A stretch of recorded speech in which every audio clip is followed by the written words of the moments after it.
Welcome, everyone, to a call for judgment. I always report on bad news. I always pretty much talk about, I specifically really only talk about these things to show you what the government's doing, what agendas are being pushed. And I know it could be draining. So I actually found a positive story, at least as far as positivity of pushing back against this New World Order agenda. And that is a story that comes out of Detroit, Rock City, where a Detroit City Council has passed a bill that requires Detroit businesses to accept cash payments or face fines. And it's what they're calling it is the cashless ban, because somebody tried to make a purchase with cash, of course, because that's, a completely insane notion. And a lot of people in Detroit, they say 20% of people in Detroit don't have bank accounts, which is wonderful. But somebody tried to make a purchase of groceries or food with cash, and they were denied. Believe it or not, that's how insane this is. Take a look at the story out of Detroit. Detroit City Council voted today unanimously to approve an ordinance banning cashless businesses. This ordinance is one step in helping the unbanked be full members of the local economy. No Detroiter will be left behind. The cashless ban ordinance is the first step in a much larger struggle to have all Detroit residents fully engaged in the local economy. That was Councilwoman Angela Whitfield Callaway, who introduced the ordinance after trying to make a purchase with cash at Plum Market, only to be denied. She cited a recent University of Michigan study that found 18 to 23% of Detroit residents don't have bank accounts, and many are unable to obtain credit or debit cards. The ordinance will take effect on September 11th to ensure that businesses have enough time to take the appropriate steps. So this is actually good news, right? Because if we can push back and resist against a cashless society, then that means that people, that we don't have, look, everybody is just like, doesn't understand the notion of a cashless. They're like, what's the big deal? I mean, people use their credit cards and stuff. Well, once everything is cashless, once you can't use cash, you can't escape. You can't escape them, which means you have to have a bank account, which means that they have access to track and monitor every purchase that you make, every single thing that you do. So being able to use cash still keeps you free in a sense. Or does it make you part of the system? Yeah, but it's as close to bartering as we're going to get this day and age, because nobody has trades anymore, right? Bartering, for the youngsters out there that don't know, bartering would be like, an example would be like, you're a farmer. You make, let's say you get corn and you make bread or something, right? You have wheat. Okay, well, what do? Well, I'm a welder and I make knives or something. Well, you would make an exchange, right? Give you 2 knives, you give me 10 loaves of bread, whatever would be equal currency in the trade, right? That's bartering. You have a barter system. Everybody who has a trade, then you're able to barter, and society is able to function that way. It's actually the way the society should function, because everybody should have a skill set. People used to go town to town if, finding a place that needed their trade, and they would settle in that town, right? If you were a welder and there was a town with 2 welders, then you might go to a town that needs a welder, so that you can barter, and have a bartering, off something to offer people to get something in exchange, right? Now, obviously, we have this beast system. We have the Federal Reserve, and obviously cash is corrupt. I'm not saying that this is great from that standpoint, but this is a good story from the standpoint of pushing back against them forcing a cashless society on everyone, because then suddenly your cash becomes worthless. So if you're storing cash in your mattress, it becomes worthless. And they want to force everybody into their system. They want you to have a digital identity. Okay, this has to do with the mark of the beast system. They want you to be fully online, fully monitored, and fully controlled, because if you have everything digitally, then the government has the ability to freeze your account.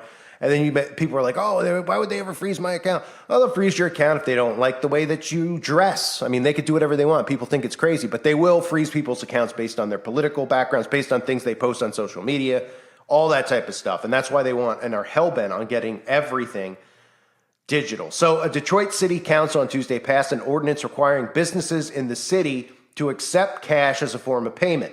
Council members approved the cashless ban in a 9-0 vote, which is very promising, that requires businesses to take cash or offer devices such as kiosks that transfer cash into cards at no fee, and requiring no more than $5 as a minimum deposit. Now, that's the caveat there that I don't like to see, because this is just it's very deceptive. Having these, if you haven't seen them before, they have them in like baseball stadiums now. So they'll have a cashless store, and they'll have these kiosk set up. So you go up to the kiosk, you put $5 in, and a gift card pops out. And then you go up to at the end and you have to pay with the gift card. So this is a transition, but at the same time, at least there's some wordage out there about, how we cannot go cashless yet, how there's too many people who don't have bank accounts. That's really what, that's the focus of me doing this video, is that people need to be aware of that and aware of what they're really trying to do. Now, again, they're going to put these kiosks all over, but that's more of a big business thing, getting these kiosks. Like a small business owner, and I've covered this before, a lot of small business owners are going cashless because they're trying to be trendy, et cetera. They're not going to buy one of these kiosk machines. Okay, these kiosk machines are going to be in baseball stadiums, concerts, those types of venues. They're not going to be in, a small boutique store in your rural town, or even a small, suburban, strip mall that's trying to be cool. Say a video game store or something like that. They're still not going to buy the kiosk and pay all that money for the kiosk. They'll just go, well, we might as well accept cash because I don't want to pay, X amount of money a month to rent this thing. And then I got to buy all the cards. And then I got to get this type of, an app or whatever put onto our main database. So it's too much of a, complication for many small business owners. It'll be in big venues, but there is a transition in place. And that's the transition for people to go cashless. But for the time being, if more and more people push back and say, look, I don't have a bank account. It's a free country. I don't need to have a bank account. There's no law that says I have to have a bank account. Well, eventually they're going to try to do that. But the longer we can push back, the better. Council member Angela Whitfield Callaway proposed what she called a very simple ordinance. Accept cash. The cashless business ordinance will help over 100,000 Detroit residents who are unbanked have equal access to goods and services in every part of the city. Violating the ordinance could result in a misdemeanor with a penalty of $500 and 90 days in jail. The ordinance does not affect home-based businesses. So obviously they don't probably care about the $500 fine, but 90 days in jail is enough to probably make some of these business owners start accepting cash again. And if you're new to all this stuff, you might be like, where are their cashless stores? There's a lot of cashless stores, a lot. I've covered many over the years of just small places that are doing this. Obviously, and I've covered some like Subways and stuff that were going cashless in certain outside of just small cities, I guess I should say. And those places probably will get a kiosk because Subway will probably provide them with the kiosk. But again, small business owners are not going to go and remove cash now because in this area, at least now, because they're not going to want to pay for it.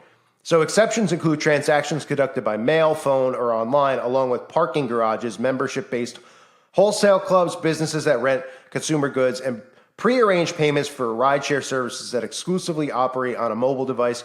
The ordinance will be effective on September 11th to allow businesses to time to adjust as needed. Grant time to adjust. Like a business needs time to adjust to accepting cash. All you do is have change on hand.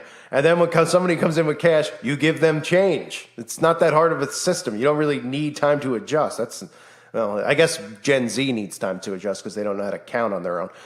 Graham Anderson from the city's law department said there currently is no other penalty for the code violation other than a misdemeanor, but emphasized that the goal is not to put anyone in jail. I also want to make clear that who would be receiving this misdemeanor? It wouldn't be the poor cashier that's working the regular 9 to 5. They will not be the one receiving the fine or misdemeanor. No crap. I mean, who actually thought that? It would be the business itself because how the language is listed, it considers businesses as an entity like a person. I support the opportunity to be able to use cash in downtown Detroit versus a credit card because when you use a credit card, you're already paying fees and taxes, and then the merchandise that you're purchasing in these venues already are taxed with taxes and fees. So 2 things to note there. Why this is important, because Detroit, it's a city, right? Thinking about this in a city is kind of a big thing, right? Think about a city, because the cities are going to be the ones that go cashless first and people aren't going to be surprised at all, right? There's other stories out there about Seattle, how the majority of the city continues to move towards being cashless. It's no surprise because it's Seattle, but that's what we're headed towards with cities. The other thing is the fees, right? Credit card fees, we all know about credit card fees. You'll see those things begin to be waived in the future. Also, ATM fees are going to go up. So in other words, when you try to withdraw cash from an ATM, whatever the percentage is now, you can imagine to be triple, quadruple to make people not want to withdraw money. And then on the other side of it, when you get a fee for using your credit card and a tax, they'll likely start removing those and say, we're going to remove the tax. The credit card companies remove the tax and the fees, and they'll keep pumping it out there so people are more inclined to use, to bank online, to use credit cards, to go cashless in stores, et cetera. It's going to be a deceptive practice, as everything they do is. And when they incentivize people, they tend to fall into place, right? They incentivized people a few years ago, giving out free gift cards, giving out free McDonald's, giving out free lap dances, all if you put poison in your, excuse me, all if you know what, to yourself. But that's what the government does. So you'll see those fees waived in the future. And again, they'll make ATMs, they'll say, oh, it's harder and harder for us to print money and et cetera, et cetera. They'll come up with some BS excuse, just like the excuse they had where the money's dirty and it was transmitting people to get the common cough, et cetera, a few years ago. Oh, we can't have cash. Oh, we can't have coins. It's making people sick, right? Oh, yeah, all done by design, of course. So they want to get it out of circulation. So they will increase the ATM fees at some point. So it's so ridiculous that people won't want to take money out. But they have to be careful, by the way, because some people might be like, you know what? I'm taking my own money out of the bank and I got to pay a fee, where they want to take all their money out of the bank. But again, they'll make sure currency doesn't matter at some point, cash currency.